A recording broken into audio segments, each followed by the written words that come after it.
Hi friends, ఏంటా ఇవి అని చూస్తున్నారా? ఏం లేదండి, ఇవన్నీ మా నాన్నమ్మ దాచిపెట్టిన జాడీలండి. ఇవన్నీ ఎప్పుడో పాతకాలం నాటివి. సో సరే, మొన్న ఊరెళ్ళాం కదా, ఇవన్నీ తీసుకొచ్చి క్లీన్ చేసి పెట్టాము. సో ఇవన్నీ ఈ రోజుల్లో ఎవరికి సరిగ్గా తెలియదు కదా, సో ఒక వీడియో చేద్దామని చెప్పి చేస్తున్నానండి. సో వీటి మీద పేర్లు కూడా ఉంటాయండి. జాడీల మీద పేర్లు ఏంటా అనుకుంటున్నారా? ఇదిగోండి, కావాలంటే చూడండి. దీని మీద ఈ బా అంటే అండి మా తాతయ్య గారి పేరు ఇంటూరి బాపన్న గారు, మా మమ్మీ వాళ్ళ డాడీ అనమాట. సో ఇవన్నీ మా అమ్మమ్మ పంపించినవండి మా మమ్మీకి.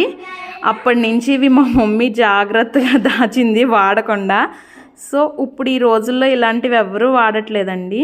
కానీ మా చిన్నప్పుడు అయితే చాలా జాడీలు వాడేవారు. మేము అందులో ఒక 2-3 అయితే పగలగొట్టేసాం కూడా. సో మీలో ఎవరైనా వాడుంటే కనుక నాకు కామెంట్ సెక్షన్లో కామెంట్ చేయండి.